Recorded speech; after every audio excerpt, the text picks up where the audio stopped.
Welcome pilots, my name is Hybrid V and today I wanted to talk about the end of an era. Sounds very ominous, I know, but what I'm talking about is the end of, well, what I'm doing right now, which is flying a large cargo ship solo. You see, for many years now, this has been the common way most cargo haulers and traders would generally conduct business, by themselves in a large ship. Speaking of which, I'm in my Crusader C2 here with my lovely Invictus livery looking great in the sun as I come in here to get some goods to fill the hull. Now, like I said, we've been doing this for many years, and the reason why is there's just no threat to cargo haulers in general. Yeah, you can get an occasional player, maybe even a squirrely NPC that wants to take you out or whatever, but for the most part, we really never had a threat to you. Piracy just didn't have the tech, nor was it even profitable. It was fun, sure, you could do it, just wasn't worth it. Alright, I'm going to land here. I do apologize if my landing comes off a little bit weird. My Verpal sticks are on the fritz currently right now, so I'm doing this mouse and keyboard gang as I come in. Luckily, I am in talks with Verpal on getting that issue addressed. Their tech support is phenomenal. Highly recommend their stuff if you're in the market for some high-end sticks. Alright, nice and gentle. So anyway, back to what I was saying. Yes, piracy basically was non-existent because there just was no lucrative reason to be doing this. The tech wasn't there, the money you could make wasn't there. It was more you just did it for fun. Alright, I'm going to go ahead and get dressed here and then let's head out the ship and then continue this conversation. Alright, suited and booted, let's go ahead and buy some cargo. So yeah, previously in the past, it was just not very lucrative for ne'er-do-wells to go ahead and blow up cargo ships and steal their goods. It was funny because you can blow people up and do whatever and be mean to them, but there really wasn't an incentive to do so in a monetary sense. Yeah, we had these little tiny boxes that would shoot out, but they were such a pain to collect, and half the time the server would just clean them up anyway, so it was just a complete waste of time for everybody involved. Now there's an actual dynamic that's going to be building. Your ship will blow up, you may or may not survive, but your cargo will either get thrown out or will be kind of, in a cluster where you were last at, assuming you're not in atmosphere. And because it persists now, I think there's going to be some pretty funny moments where players are going to misjudge the speeds they come into, like a moon like here, crash with cargo, and boxes are just going to be strewn everywhere. So if you're a cargo hauler, be prepared to just see boxes all over the place as players still kind of beef it into the planet at high speeds. Which would be kind of lucrative. I mean, if you're a scavenger, you can go and find some interesting boxes and steal it because now they're just going to persist, which is going to be pretty interesting. All right, let's go ahead and see what we can buy. I believe when I was looking at the alerts, they were saying distilled spirits are pretty good here. I'm going to really quickly sweep them because this area is not an armistice zone. And I'm always 100% careful that nobody is going to sneak up on me. It's one of the things I always recommend if you're a cargo hauler. Always check your six. Go inside, make sure the entire facility that you're buying from, if there's no armistice zone, is actually clear of people. I would also recommend, let's see if there's actually any good loot here. I might take some of this. Ooh, a knife. I would also recommend this if you're in an area that has an armistice zone. It's important that you actually check to make sure nobody's trying to follow you on board your ship or whatever. So it always pays to be, ooh, railgun. Yes, I'm going to take that. It always pays to pay attention. Now, obviously it's not that hard if you have a crew. Now, a lot of you who've done cargo hauling like I'm doing now solo, you probably, don't really care too much about this stuff. You're used to just, pulling out your ship, going out, buying some goods, going back and forth to different areas and dropping things off.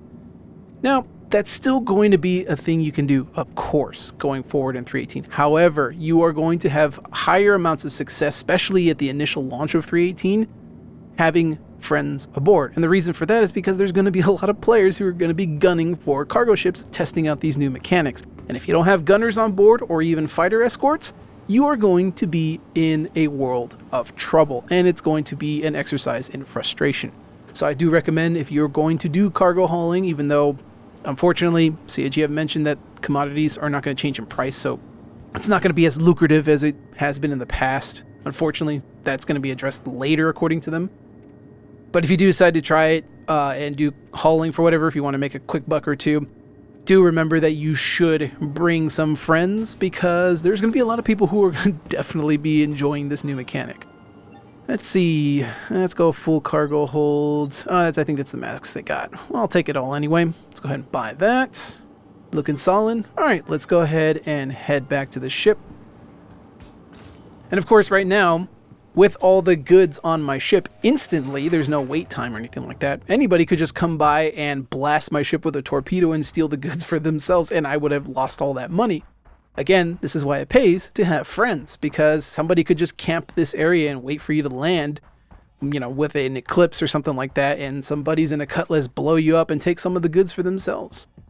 And there's no way you're going to know or have any early warning or anything of that matter if you are just playing by yourself in the upcoming patch. Of course, it happens now too every so often, but there really wasn't any reason or incentive to do it. Now there's actually an incentive, a real good one to do it. I really hope they fix that phasing through the hull on the C2 in the next patch, because that really annoys me. Alright, let's go ahead and get this big bird off the ground, and let's see what we can sell her for. Alright, I'm going to go ahead and move all this stuff, and I will be back shortly. Alright, cargo secure, and loot is secure. But before we take off, I'm going to go ahead and check the comms of my ship, just to be sure nobody snuck aboard and is a stowaway. And none. I always recommend you do this for anybody who does cargo hauling, or any ship of that matter that has any easy access point that someone could slip in. Just make sure you check the comms, make sure nobody's aboard. You never know. Alright, let's go ahead and bring her up. Gear up. VTOL is off, forward thrust, and away we go with our distilled spirits. Looking good with the blue and gold. Love this ship. Looks great, and there's tons of livery for it. Looks gorgeous, and it's a fun ship to fly, and an even better ship to fly with friends. Indeed, I cannot wait for when CIG puts in additional multi-crew engineering stuff. In the future, it's probably not going to be as smart to fly a big ship like this and doing small trade runs like I'm doing now. You'll probably want to save that for the other smaller haulers, like a Freelancer Max or something like that, rather than using the big one. This one would probably be best for really long range flights. Let's go ahead and look at the price alerts. I'm going to really quickly go through this because I don't know how long this is going to take, and then I'll try to insert a cut here. So I'm going to try to see where the best place to sell this is at. Alright, I'm going to take these goods to Baijini Point at ArcCorp. Luckily, it's a hop and skip away. So let's go ahead and set that route. It did not set a route. Okay, so we're going to have to find an OM because we are too close to this moon. So let's go ahead and enable quantum drive, and let's see if there's a marker around here for an OM. Maybe right here. Let's bring her down. Slow it down a little bit. And here we are, an OM. Once I have jumped here, I should be able to easily set my route. Quantum travel engaged. There we go. Quantum travel. Double click ArcCorp. Let's find Baijini Point. There it is, set route, and we're good to go. All right, OM1 it is. Let's go ahead and start moving. So yeah, there's going to be a lot more players who are going to be using, like, for example, Mantis and being staged in between these places. So where I'm going right now from Walla to ArcCorp, there could be somebody, at least in 318 it's going to be more common, that somebody could be staged in between the moon and Baijini and ready to ambush me. And that would be really bad because if they have a Mantis, I only have the guns for the pilot weapons. I can't do much against a Mantis. I can't even get away from it either because, well, a Mantis is pretty decently fast against a multi-crew ship like this. So if I were to get snared out and then dampened, I can't go anywhere.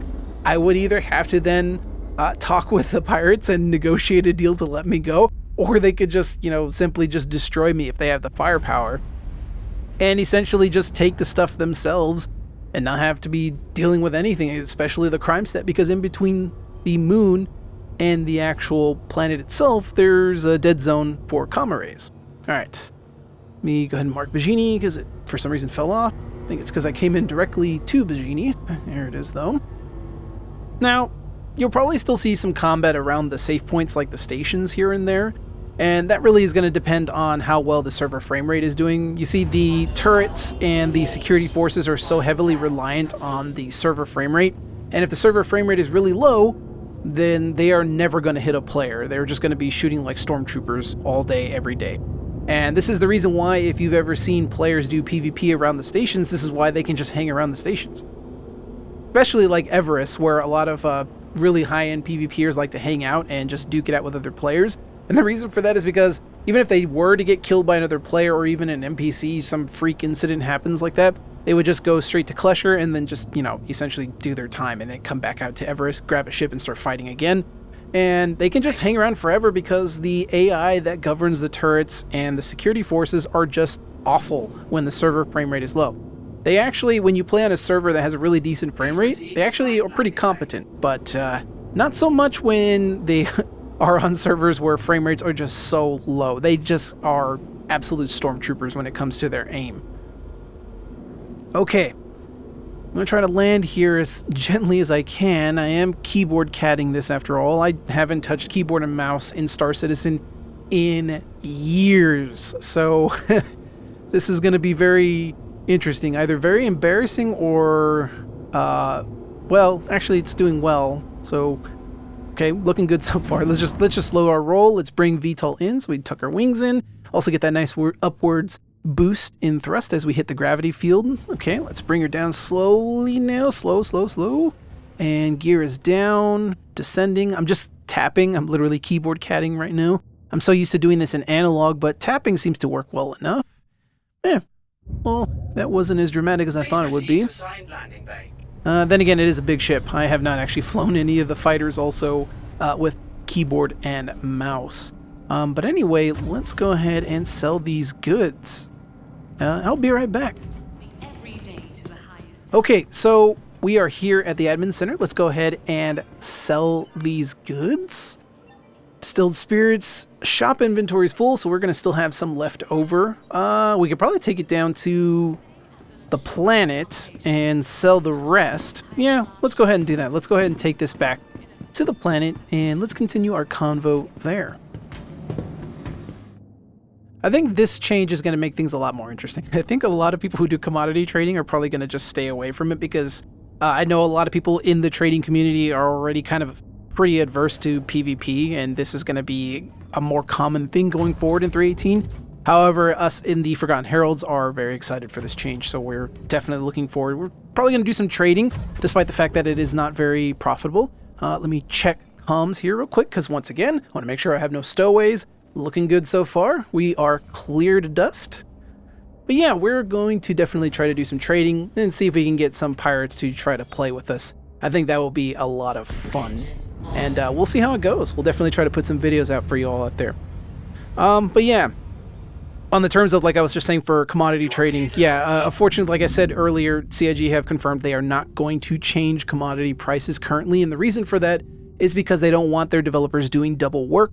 So currently they had to do some changes to commodities, and as many of you who have done trading know, it was a huge hit on the profitability, so that's why most players just didn't do it. Let me go ahead and back out here, gear up. Let's slow it out. Nice and easy now. Nice and gentle. Once we're clear, I'm going to disable VTOL. We are clear. VTOL's disabled. We are out of the hangar. Yeah, not too stressful. All right, let's go ahead and head to Area 18. So why are they not touching commodity prices? I know many of you cargo haulers are probably groaning with that statement that you probably have heard of undoubtedly by now.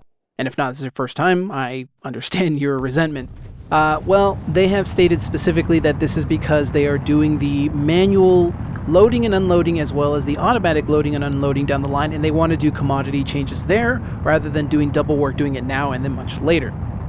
So the way it's going to work in the future is that you will be paying a spaceport or any type of cargo area that sells goods or commodities, and you will be paying them to load and unload your ship.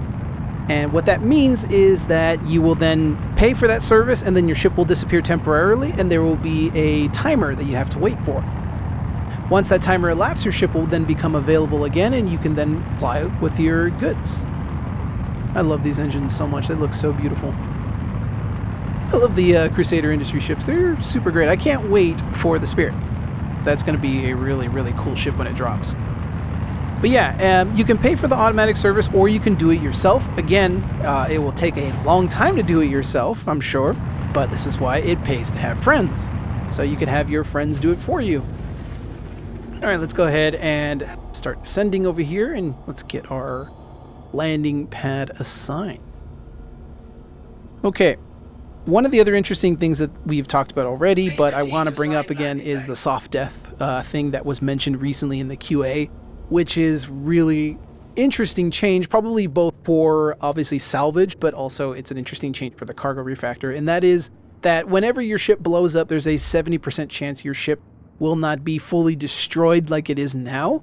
Instead, there's a 70% chance that the ship will survive, you also will survive, and your cargo, to some extent, will also have survived the destruction.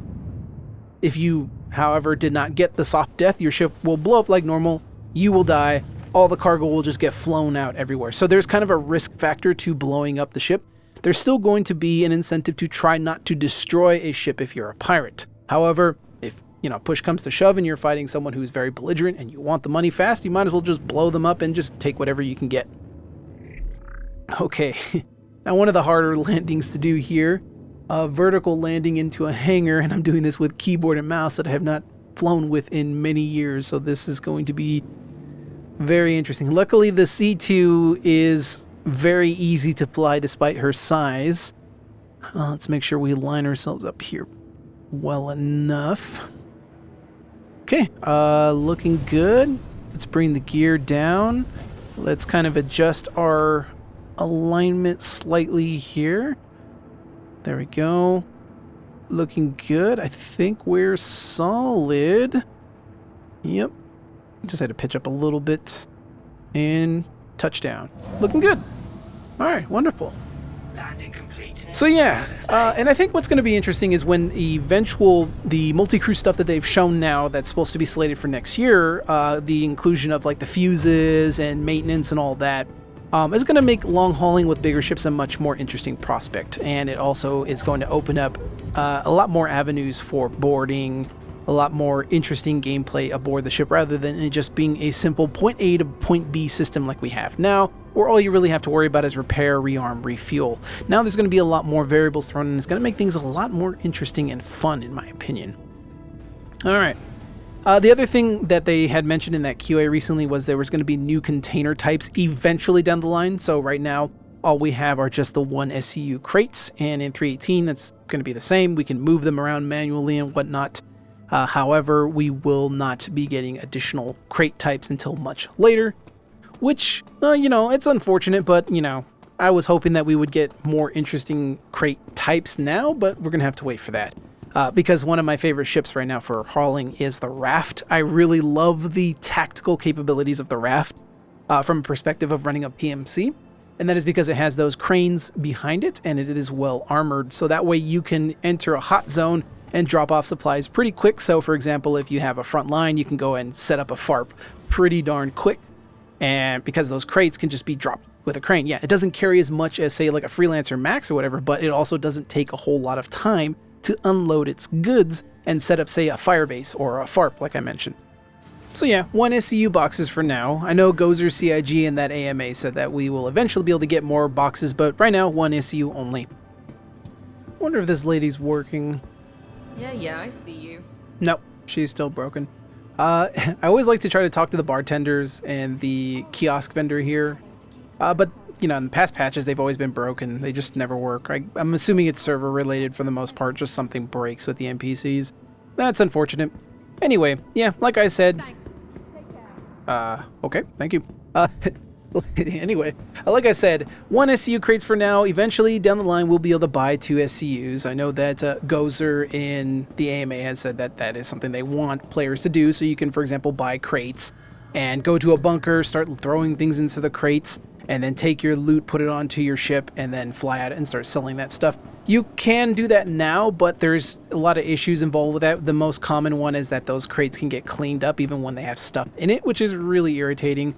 Because for someone like me, who's in a PMC, I would love to have, say, a Valkyrie with a 2SU crate full of guns and ammo and med supplies, maybe extra pieces of armor. So that way when we're dropping troops off at a battlefield, we can offload the crate with them so they have something to use out in the operations theater that they're in, rather than having to constantly fly new goods in. We can just have like a crate that we drop with them, or we can keep the crate with us, and whenever they come back around and they need more supplies, we can just come in, they come grab the supplies they need, and we take off again. They don't have to go into the ship or anything like that. That crate can just be unloaded immediately.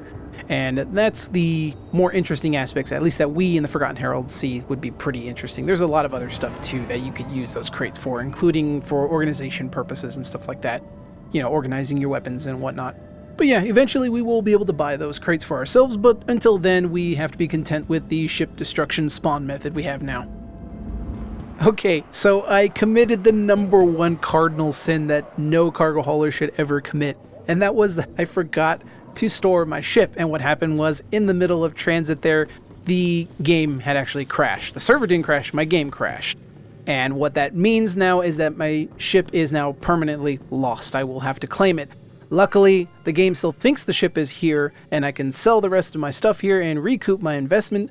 Thank you for that. However, the ship is permanently gone. When I go back to the ASOP terminal, I'm going to have to claim the ship, which does mean I lose all the stuff I had on board, including the clothing, armor, weapons, anything that was on board that I looted, including that railgun I had, is now permanently gone. And that is because the server will clean up assets when the owner is missing from the game, which is really annoying because I was crashed out.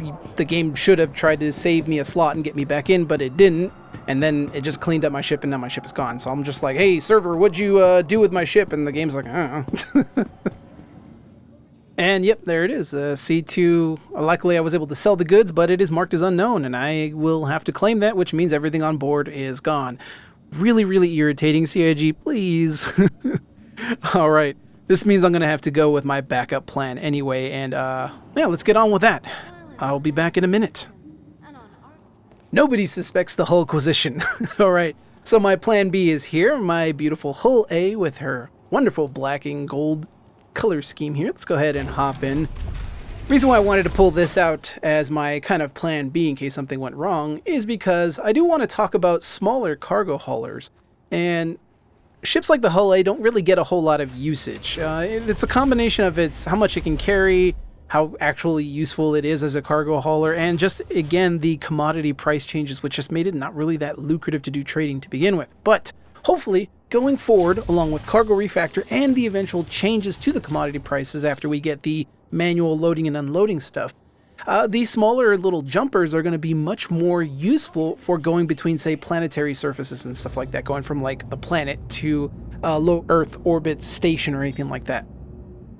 Because currently, right now, you can just do it in a big ship. There's no point in owning a smaller cargo hauler, though I do think in the future they are going to make it so that way smaller ships are going to be less in need of maintenance like a bigger ship will. So it's going to be just cheaper to use, cheaper to fuel. So when you want to jump around in just one planet, a small Hull A like this will be perfect. All right, let's go ahead. I am prepped for launch. Let's go ahead and get these doors open. And let's go start finding some commodities to buy. Also, I don't know why it put me in such a big hangar. And there's also a giant cube in my hangar for some reason. Yeah, I think Blackjack Security should probably take a look at that, because that seems like a huge hazard for anybody else who wants to land in this hangar. But for now, let's get out of here. Gears up. Landing gear up. So nice being in a ship with a really, really wide view. I mean, the C2 has a nice view, but it is very cramped compared to the A2. Or, excuse me, the Hull A. That's what I was trying to get at here. All right, let's go ahead and burn. Let's get out of here. Let's find some goods to buy. Let's continue this conversation. All right, back to where it all began. Let's go ahead and extend the spindle. It's not necessary to actually receive cargo, but I like doing it out of habit anyway, and because this.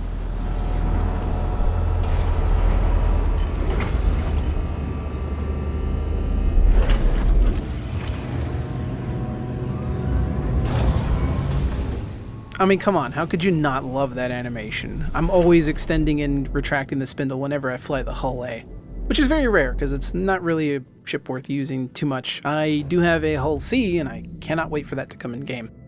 Alright, let's go ahead and buy some goods here. I think this time instead of distilled spirits, we're going to go with some processed foods, and let's see if we can find a different place to sell these items while we continue our journey through here.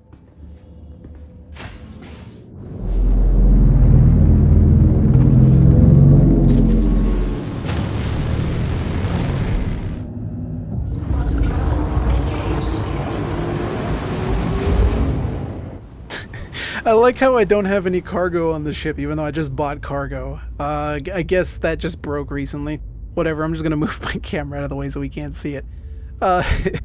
Well, there were some really cool shots that came in the QA, and that was showing the Hull A actually flying with 2 SU crates on it. That's really cool. I love the different crates that you can see stacked on like the exterior of the Hull A. I think that's going to be really cool when they start to include so many more different box types, including those like Conic style boxes. But anyway, let's go ahead and start wrapping this video up. And I kind of want to wrap it up by asking you all some questions about this. I know many people in the past few months now have really kind of expressed their thoughts on the quote-unquote PvP versus griefing kind of thing. And this is only going to make things even more, I guess you could say, interesting. Some people may say worse and others may say better. But I'm kind of curious as to what your opinions are on this. So when 3.18 does go live, there is going to be a lot of conflict from players. And the reason for that is because of the cargo refactor changes and, of course, salvage. So blowing each other up is going to be a much more interesting prospect, especially when 3.18 first goes live. So I'm kind of curious as to what your opinion is. Do you guys out there, you absolute non-PvPers, you're mostly into the cargo and kind of non-combat aspects of it? Is this something that is just like, kind of turns you off in the next patch, or are you planning on taking a break, or are you just going to dive head first into it? And for those of you that love PvP, what do you all think? I know for us in our org and the Forgotten Heralds, we are absolutely in love with these changes, and we can't wait to see the extra conflict that it brings, because it just adds more challenge for us to actually think about now. So when we actually do convoys and whatnot, we're actually going to have to be a little bit smarter about how we approach it. And if we want to actually go punching for a fight, we can actually start fishing for those fights by creating trade routes, or following the existing trade routes, I should say, and trying to bring escorts to see if we can fish out any players who are doing some wrongdoing, because I think that's going to be a lot of fun. It's going to really add that back and forth dynamic, especially when they finally update the commodities to be more lucrative. Then you will start to see a lot more hauling. You'll start to see a lot more conflict with players trying to pirate them, and players who are trying to root out those pirates. I think it's going to be really, really exciting. And I haven't even talked about the quanta mechanics, of the AI and all that are also going to play that role either. I'm just kind of talking about the player dynamics. But yeah, I kind of want to know your guys' thoughts on that as I bring this thing in. Ooh, I'm going a little bit too fast. Ooh, I always forget that the Hull A's her thrusters are not the best for her size. She's a bit of a piggy. But yeah, anyway, like I said, what are your guys' thoughts on it? Are you really excited for these changes, or are you kind of like, this is really annoying now, I'm going to get blown up a lot more? Let me know what you think. But yeah, that wraps up today's video, and again, like I said, this is the end of an era. For many years, we have been playing with cargo hauling being so easy, because all you had to do was just take your big giant honking ship, whether it was a Caterpillar or whatever, grab the goods you wanted and take it where you need to go, and never have to worry about a care in the world except for 30Ks, client crashes, and the occasional pilot error.